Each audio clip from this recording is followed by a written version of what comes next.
everybody, welcome to Rock and Roll Shin-Soo, episode number 72. I'm here with my co-host, Dennis Family Tradition Levi Leach, and Jonathan, you never even call me by my name, Getz. How's it going, guys? You guys see what I did? You guys see what I did there? Yeah. I did. That was excellent. Yeah. All right. So tonight, episode number 72, the focus is on 1970s country music. Now, while the 1970s were a period of grand experimentation for rock and roll, country music was also going through its own metamorphosis. The social upheavals that molded much of pop music during the 1960s found their way to Nashville and Texas the following decade. Buzzcuts and pompadours gave way to long-haired rednecks and rebels, whiskey bent and hellbound. Outlaw titans like Waylon Jennings, Willie Nelson, and Chris Christopherson became megastars, while the world wondered if Hank had really done it that way. Speaking of Hank, the decade made way for his son, affectionately known as Bo Cephas. Women also left an undeniable mark on the decade as Emmylou Harris, Tanya Tucker, Linda Ronstadt, and Jessie Coulter joined already established stars like Tammy Wynette and Dolly Parton as country music royalty. Meanwhile, young songwriters like Townes Van Zandt, Rodney Crowell, and Guy Clark began penning tunes that would become classics for some of the genre's biggest names. The decade also said hello, and unfortunately a quick goodbye, to one of its most promising young stars, Graham Parsons. Tonight, we'll scratch the surface of one of country music's most important decades. This is 1970s country on Rock and Roll Shin-Soo. All right, guys. Yeah. All right. Let's get this party started. First of all, I would like to say one of my contributions to this is my favorite crowds and live recordings ever are 1970s live country albums. Those crowds, you can hear those hats just twirling in the air. Oh yeah, on Waylon Live. Go get him, Waylon! Go get him, Waylon! A guy says that on Waylon Live. Yeah. Anyway. People were rowdy, and that was the first working for the weekend kind of crowd, man. When they got a chance to whoop it up and go out and have some long necks, they fucking were ready. Did it. Well, all right, man. Well, we're going to share some of our highlights from the decade. Obviously, we're not able to cover everything. This is a decade just loaded with talent and just outstanding albums and songs. And this isn't that long of a program. Yeah, right. And I think, and Levi was talking about this as we were prepping the episode. You obviously have the outlaw movement, which we'll talk about in detail, and I think that a lot of people who like rock and roll, they probably gravitate towards that sound. But also, it was a really good time for, I guess, what you could call mainstream country music as well. There were just a lot of really good singles, and some good albums too from those artists, but really just a lot of really memorable songs. Whereas I think, the album country, if you want to call it that, was more found in the outlaw scene, But you had a lot of people really cranking out a lot of good songs. So we're going to talk about some of those. Levi, why don't you kick us off, man? What are some of your highlights of the decade? Well, first, we'll mention some of the mainstream acts. Yeah, please do. I was going to talk about Ray Price, who he had some hits in the 60s and was a pretty big country music star. And in 1970, he had one of his bigger hits. It was a song called For the Good Times. Mm-hmm. And what I always liked about him, he had a song that came out in 1963 called Nightlife, which was written by Willie Nelson, which is funny because on the record, there's like an introduction to the song, like the band's playing the music to the song, and he's just like, "Hi, I'm Ray Price.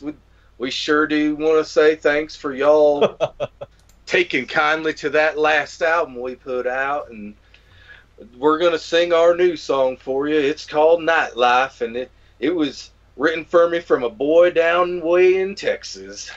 It's just classic. And, there's so much good spoken word stuff. You know what I mean? Like where like Porter Wagoner would just kind of speak over like a little bit of a steel guitar and piano in the background. And then Mama said, like nobody can just pull it together and get dramatic like country. And he looked, and Daddy looked me in the eye. And then he said, there's a lot of that. Dude, the greatest was Whisperin' Bill Anderson. Oh, Whisperin' Bill Anderson is awesome. Awesome. Anyway. But, who else? I got a list here. Let me see. It's tough not to just straight go into outlaw country people. I know you had mentioned some, like, Ronnie Milsap was one of your favorites. Oh, yeah. Yeah. Willie, I mean, the volume of hit singles that guy had, unreal, man. He had 40 #1 country hits. Dude, I'm not going to... He's, like, amazing. Like, his sound, and, like, and it's in that mid-'70s is when country started to get slick. And they would, like, perfect it. Yeah, I know what you mean. But, like, his songs, they're just slick, man, and you hear them, and they're like the perfect length. They make you want to hear them again. A lot of country songs are like that. They're just barely 2 or 3 minutes. Yeah. And you just want to put the needle back and start it all over again. Yeah, I have to admit I haven't like studied like the liner notes of his albums or anything like that, but he must have worked with some really good producers because it's really, really well made stuff. It's a polished sound, but it really works. His first record came out in '71. Talk about the album of his that I really like a lot, and it's a popular one, but is the Night Daydreams, Night Things. Night Things. Yeah, Night Things is just the name of the record. The record. It's got that like kind of candid '70s live photo shot on the front, that I like a lot, even though it's a studio record. And there's just so many good. It's just such a good record, start to finish, and it's such a good collection of songs. I've really started to appreciate him a lot more in recent years. Whereas, like when I was in college and I started listening to country music a little bit more, I have to admit, growing up, like I kind of scoffed at it, and well, yeah, dude, yeah, and I mean, mainstream country at that time, everybody had like helmet hair. There's a lot of really good helmet hair going on in country at that time.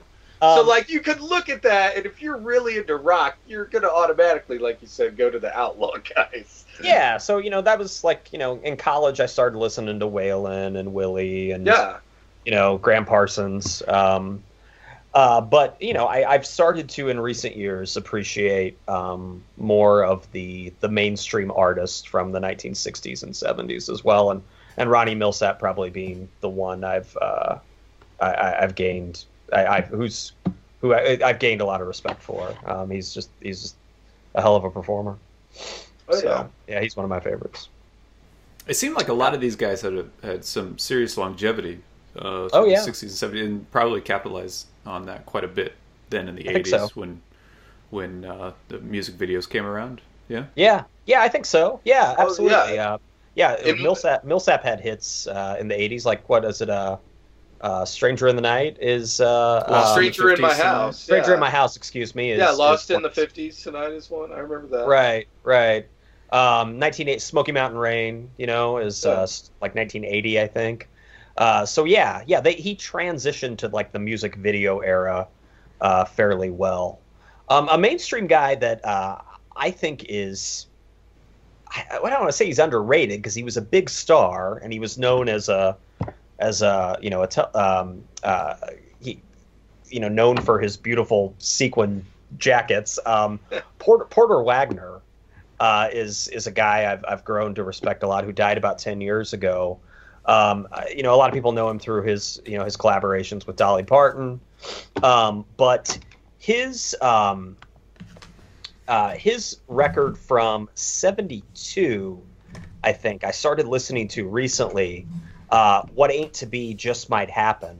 He's got a song called Rubber Room on there. Dude, that is just such an intense tune, and it's got like a psychedelic kind of tinge to it as well.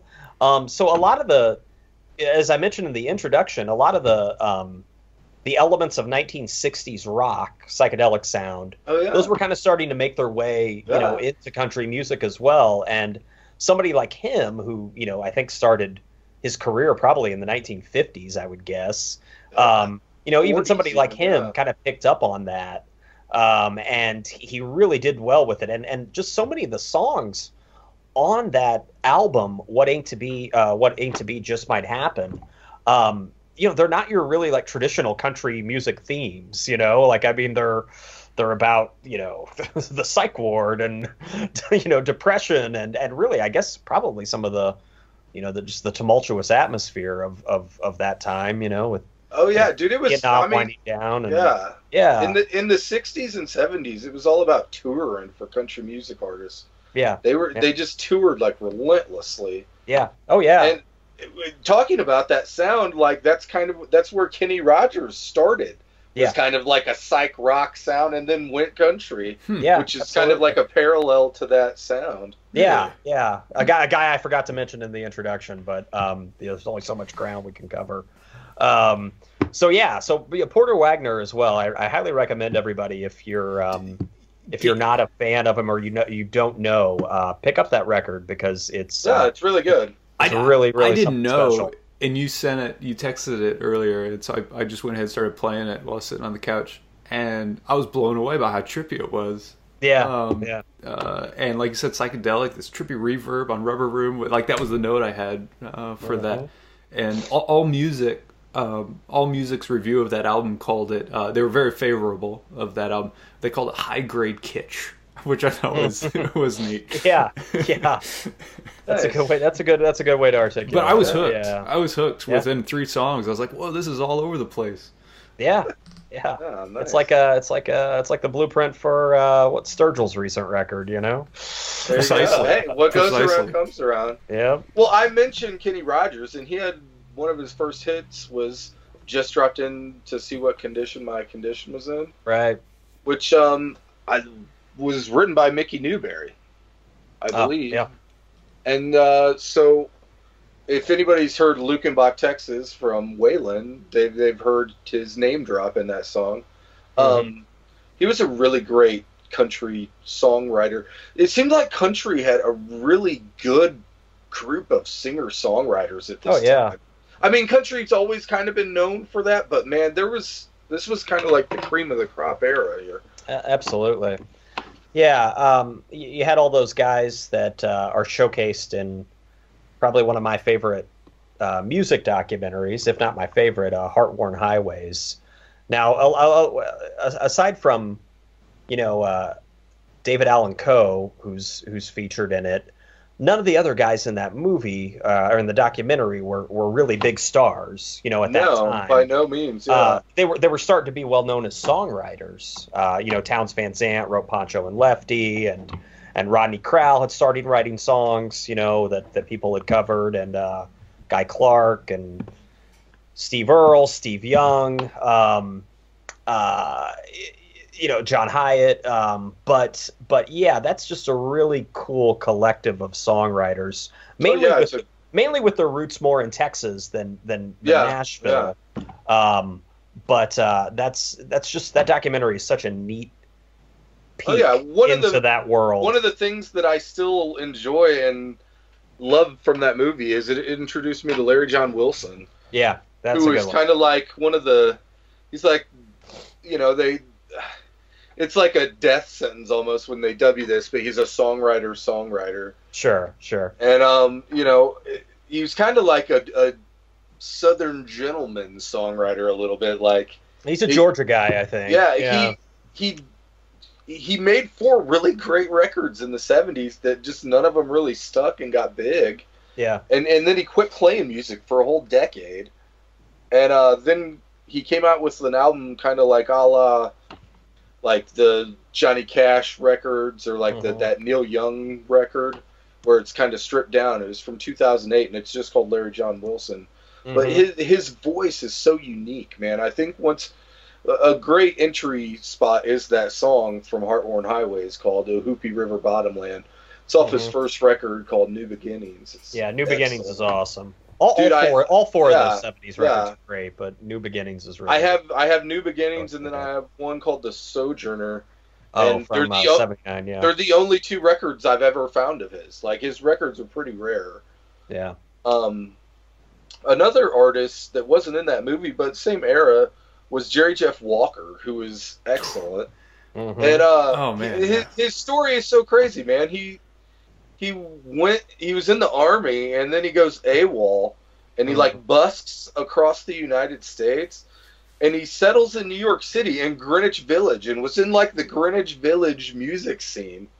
And then he decided he was gonna like go to Austin, Texas, and get into the Texas music scene. And his most famous song he's wrote, and that's been covered the most, is Mr. Bojangles. The Nitty Gritty Dirt Band had a huge hit with. His record Viva Terlingua is excellent. I've listened to it 6 times this week. It's the first live. 6 times I've ever listened to it, but yeah. It's great, man. I have 2 or 3 copies of it. Every time I see it on vinyl, I buy it. It sounds amazing for a live record. I have a hard time. I believe it is, but I have a hard time believing that it's actually live. I mean, I'm sure every live album at that time had overdubs, but it's I just don't super know tight. About that. Oh, phenomenal. Yeah, it's got all of his classics. We talked about Up Against the Wall, Redneck Mother, and then London Homesick Blues, which was the theme song for Austin City Limits for a long time. I just think his story is so unique. Yeah, absolutely. But Desperado's waiting for the train. That seems to be a song that's a recurring that recurs throughout many country albums.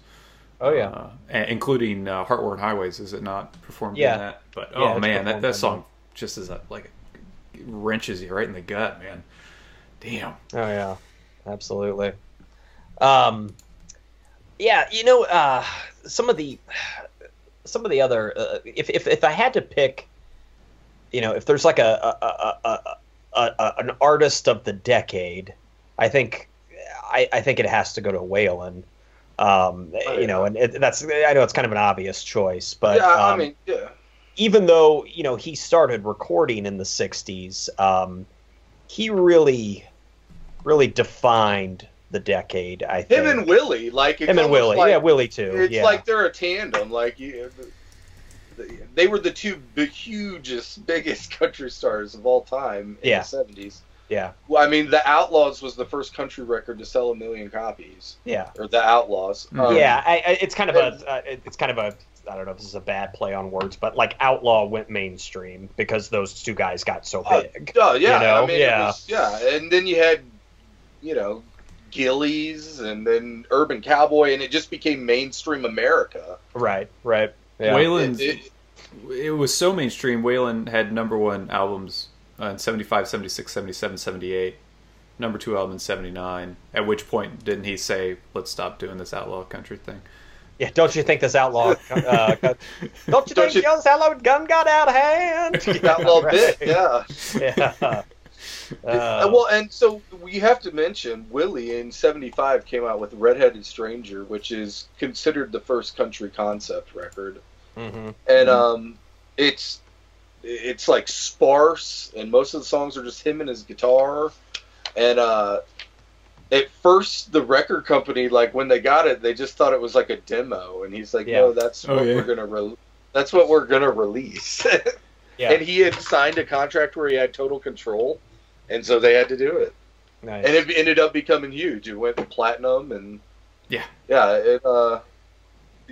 that record is excellent. If you guys anybody out there, if you haven't listened to it, it's definitely a great outlaw country record.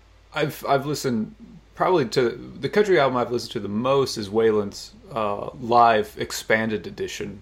That's a 2-discer, and I just really love Waylon's interactions in between the songs. After the song, I just made that up. He'd say in between the songs. And but then all the name dropping is something I really love about country music, because that's like the one commonality between country music and rap music is how much name dropping there is. Oh yeah, yeah. Bob Wills is still the king, all right. Yeah. As is the Notorious B.I.G. Oh, yeah. I was really disappointed we never got that Tupac Conway Twitty collaboration, but anyway, we lost both of them too soon. But yeah, and also, you know, I mentioned as well, it was a really good decade for women in country music too. You know, I think that I would say if there was like a female artist of the decade, I would give it to Linda Ronstadt. You know, just Heart Like a Wheel, Don't Cry Now, Prisoner in Disguise, you know, Simple Dreams. I mean, those are just all outstanding records. And also, yeah, she was just became a bona fide star, you know.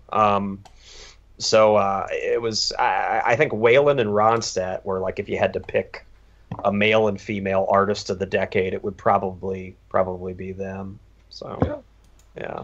And you know, and obviously some of the women who had established themselves earlier, like Dolly and you know, Tammy Wynette, and you know, gosh, there's others I'm missing here. You know, they put out great music then too, as well, in the 70s. So I got 3 more guys. We gotta squeeze in. A guy named Joe Ely. Oh yeah. His debut album is awesome. Yeah, from 1977. I have it on record. I was lucky enough to find like a mint copy of it one day, and it just blew my mind. Sucking on a Big Bottle of Gin. It's a classic outlaw song. In 78, he came out with this record, Honky Tonk Masquerade, and he did a tour of the UK. And I don't know if he like played with them or they saw each other's show, but he saw the Clash play and they saw him play. Yeah. And they struck up a friendship and ended up doing a tour together later. Yeah. And he originally, before he came out with his self-titled record in 77, in the early 70s, he was in a band called the Flatlanders with Jimmy Dale Gilmore and Butch Hancock. And they came out with one record, and it's excellent. It's from 72. It's just called the Flatlanders. Another cool, interesting fact about Joe Ely was he sings backup vocals on Should I Stay or Should I Go by The Clash. Oh, is he? Okay. Yeah, I thought that was a pretty cool fact. I had heard that like they had struck up a friendship. I didn't know all the details, though. I had heard that a long time ago. You know, if I had to pick my favorite country album from the 1970s, though, aside from like, you know, like the classic Waylon records, Ain't Living Long Like This by Rodney Crowell from 1978 that's probably my favorite. He's such a good songwriter that, you know, that album is full of songs that other people covered later and made much bigger. And made much bigger than he ever did. Oh, yeah. Waylon, Oak Ridge Boys, Elvira's on there. Yeah, he got a lot of checks, man. Yeah. There's a song, I think there's a song that like Alan Jackson covered later on that. That one as well. But, you know, Leaving Louisiana in the Broad Daylight, he wrote that. He co-wrote it. You know, it's... he was another guy that transitioned into the 80s and into the video scene. He did. And I think respectably, too. You know, I think his poppier stuff in the 80s, like, I can still stomach. You know, like it's whereas some of the and even his records from like the late 80s and early 90s are not bad at all. Yeah, and his new stuff's good too. It's taken on a little more of a political overtone, you know. Let's just say his politics aren't really aligned to Bo Cephas or Toby Keith's, thank goodness.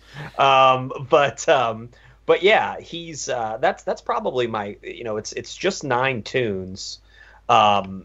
But it's just such a good collection of songs, and also the amount of people that sing backing vocals on it, like Willie's on it, Ricky Skaggs, Emmy Lou, you know, who he struck up a good partnership with. They're all on it, but the album, I don't think until many years later was it considered kind of like a classic country record, because it didn't really chart, like it wasn't. No, yeah, he wasn't. He was kind of one of those songwriters at that time. Yeah, he didn't become a household name until like the late 80s, really, Well, and what's kind of funny is that is it's like a parallel of the same thing that happened to Willie. Yeah. Originally, Willie's like writing all these songs. Yeah. That song "Nightlife" he sold to a guy for $150, who then sold it to Ray Price. Wow. So like I think Ray Price's name is listed on it as a songwriting credit. Yeah. But Willie Nelson would do that. Like, he would just write all these hits for people, and his records, none of them would get big in the 60s. Yeah. And then that's when he, kind of grew his hair out and changed his sound and wanted to produce his own records, and that was kind of the birth of the outlaw thing at that point. Yeah. I mentioned it in the introduction, but 1974, the Grievous Angel comes out, and that's probably, I mentioned Rodney Crowell is one of my favorite records of that decade. That's one of them too. It's by Graham Parsons. Yeah, by Graham Parsons. Sorry, I should have mentioned that. It's just so sad that he had to, like, I don't know, it's kind of a cliche, like, gone, so soon and so much before we really got to see his career blossom. But that's a guy that did a lot in a short amount of time, previously with the Burrito Brothers and the Byrds as well. And then, puts out this masterpiece in 1973. He was, had this kind of cosmic country thing going, and it would have been neat to hear more of it. So. Do you think it's kind of? Do you think it's too much to say he's on par with Cobain in terms of his influence in such a short period of time? Yeah, maybe. He died in 73, September of 73, and that was really when the outlaw movement had just started to get a little bit of traction. Yeah, maybe. I guess I haven't really thought about his. The magnitude of his influence, but I think it's a valid argument. Yeah. Well, there's something to be said for someone who can party harder than Keith Richards of the Rolling Stones. Yeah, unfortunately, he partied so hard that he got kicked out of the Exile on Main Street session. Right. You're partying when you're a bad influence on Keith Richards. Okay? Yeah. You should step back. Right. I got to mention Gary Stewart. I know we've maybe good. dropped him, talked about him in maybe other podcast episodes, if I recall. But in 75 is when he dropped his masterpiece, if you want to say it, Out of Hand, and it's a classic of outlaw country. His hits, Drinking Thing, Honky Tonkin's on it. I See the Want in Your Eyes. She's Acting Single. I'm Drinking Doubles. Which is like the best song title ever. Oh, yeah, I know. Right. Backsliders Wine, which was a Michael Martin Murphey song, which he was also a country artist. That was. Oh, yeah. Yeah, I got one of his records. Yeah. Uh-huh. Yeah, and so that whole album, to me, it just hit that. It's such a great alternative. Like, it's outlaw, but it's different sounding. Like, you know what I mean? It is. And what I think that is because he had a lot of rock and roll influences. He was from Florida. He was a Florida guy. Mm-hmm. He wasn't a Nashville or a Texas guy. And so I think that really gave him a unique sound. And for anyone out there, if you've never heard that record, I highly recommend you listen to it now. You mentioned Florida. Finish listening to our episode, then go listen to it. Absolutely. You mentioned Florida, Levi, and a couple guys that started making some good noise near the end of the decade. They became much more popular in the early 80s, but I have a soft spot for the Bellamy Brothers. Oh, yeah. I mean, they, with Let Your Love Flow being such a good, pop country kind of tune. I think that came out in like 76 or 77, something like that. They had Bellamy Brothers had about a good 10-year run there from the late 70s to the mid 80s. They transitioned into the video age. They did. Yeah, absolutely. So yeah, there's a couple other Florida boys there. So yeah, and we got to mention Hank Jr. Not gonna call Hank Jr. anymore. Yeah. Okay. I'm not going to call him. If you've heard him speak over the last 10 years, I'm not going to call him sane anymore either. Right. Yeah. Go ahead. Yeah. No, I agree. In '78, he dropped Family Tradition, which was a big hit for him, and then in '79, he had Whiskey Bent and Hellbound, and those two albums back to back are just like classic Hank Williams Jr. Oh yeah. That second album, Whiskey Bent and Hellbound, has the song Conversation on it, which is a classic. Him and Waylon talking about Hank, his dad. Yeah, that's. Oh yeah. OD'd in Denver. Yeah. Tired of Being Johnny Be Good is also one of my favorite song titles ever. He was young when he really kicked off too. Really young, and he was like forced into it by his mom, and was made to kind of be like a miniature Hank Williams Sr. Like his mom, she made him wear the suits and like play the songs of his dad and stuff. And his old man died. His old man died when he was so young. Yeah. You know? Oh yeah, he was a toddler. Yeah. Right. Yeah. Right. Huh. Yeah, and if those that don't know, he fell off of a mountain. Like his brain, part of it was hanging out of his head. Yeah. Totally disfigured his face. No one thought he was going to live. When did that happen? If you want to look that up, 70s or 80s? Or? Yeah, I want to say late 70s. Okay. Early 80s. I guess Johnny Cash was at his hospital bedside for like a long time, for like days and days and days, and yeah, dude, pretty intense. And then he came back and had the whole outlaw thing. He had the beard. He came back as Bo Cephas. You know what I mean? And he had the son, the Aviators, and 75. Happened in 75 in Montana. The snow collapsed and he fell 500 feet. Damn. Yeah. That's a big guy to fall too. He's a big boy, man. He was. I mean, he still is. But big guy. Yeah. I had no idea that the whole beard and sunglasses and hat was part to hide the scars. Wow. Yeah. No one did that. I mean, people didn't even know if he was going to live, let alone walk, sing, or play music. Yeah, it was intense, man. And so he was. That had been tough. Those are big shoes to fill. Anyway, go ahead. I'm sorry. Oh my God, yeah. And thankfully, he had the frame of mind to decide, like, no, I have to be my own person and do my own songs, and you know what I mean. And another guy who was even bigger in the 80s. He won like Entertainer of the Year awards like all the time in the 1980s. Oh yeah. He transitioned into the video age very well. Oh yeah. At my house, the one TV, two walnut, 1980s walnut console TVs. One was MTV with my sister, and in the other living room it was TNN with my dad. So it was like all day long, I'm just getting constant country music and rock music. Watching the All My Rowdy Friends video. Oh, yeah.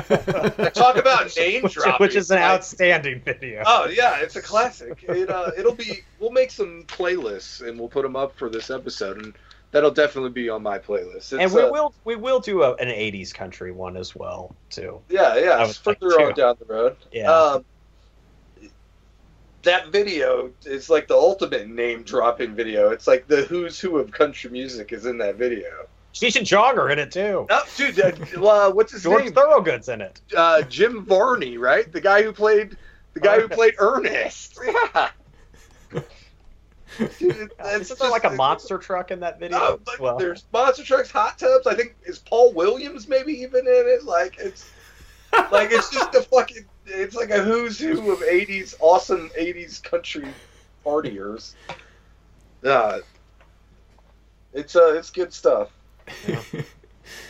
Absolutely. I was reviewing some of the charts, the Billboard charts in the 70s, and country music listeners are very loyal. In 72, so 56 weeks out of the year, Charlie Pride had 3 different albums chart #1 in 1972. So Charlie Pride overall was #1 45 out of 56 weeks. Out of the 56 weeks in Wow. in 1972. Is that right? 52 weeks. Sorry, yeah, I thank was you. like, whoa, 52 was that weeks. some weird year that had more weeks? It was a There was leap an year. extra month that They had a leap month that year. February. Sorry. So 41 out of the 52 weeks of 1972, Charlie Pride had a #1 album. That's awesome. Oh, dude, he was huge, man. Yeah. I had heard a rumor that they were going to do a biopic on him. It was going to be the guy that did Hustle and Flow. I forgot Craig something. The guy that did Black Snake Moan, Hustle and Flow. Craig. I should know this. It's like one of my favorite movies. His name's Craig. I know that. Yeah, I heard like there was a rumor like Terrence Howard was going to play him. I was really stoked when I heard the rumor, but I don't know if it got Craig Brewer. Craig Brewer. Yeah. One more guy I've totally forgotten. I see in the notes. Don Williams, man. He was like the smoothest. He was almost like the R&B country music singer. He was so smooth, man. Don Williams is awesome. Dude, like, I remember just that soft sound of, like, I believe in you, and just, Lord, I hope this day is good, and Tulsa Time, man. He was smooth, man. He was a smooth country dude. And then you had, Ray Stevens as sort of the Weird Al of the decade, Right? Calling the street. Absolutely. Oh, man. It's me again, Margaret. He. Oh, yeah, man. Ray's a real knee slapper. But So what 1970s country albums would you recommend people start with who haven't dabbled? Honky Tonk Heroes, if like you're just totally blind going into it, That's a good one. Oh, yeah. Yeah. Billy Joe Shaver with him on that one. Any of those Don Williams records, any of, obviously, Hank, Waylon, Willie, I was Stardust, maybe. Yeah, I was gonna say Stardust is like Willie's kind of his like jazzy standards type slower album. Willie's. The Leon Russell, Hank Wilson's Back is a really good record from them. We have mentioned in the notes. Any Gary Stewart record, any of the Jerry Jeff Walkers, or Viva Terlingua, I think, based on my past week of experience of consuming this nonstop, I would definitely suggest that as a good starting point. Yeah, the record's excellent, and we didn't mention, but I can't remember if that one was recorded in Lubbock or in Austin. It might be Lubbock. I would say the late great Towns Van Sant I would add to the list too. Oh yeah. Absolutely. 72. Yeah. Levi, real quick about Armadillo World Headquarters. Talk about in Austin, it was a former armory, and like the building, I guess, kind of maybe was domed or something, and so they thought it kind of resembled an armadillo, and the guy wanted it to be something. They wanted it to be like World Headquarters, so they just stuck those names together, and it became a venue in 1970, and it lasted a decade. And it was like, if you were anyone bigger in Austin, that was where you played. Like, Frank Zappa played there. Bongo Fury was recorded there? Yeah. It just, all the great outlaw country artists played there.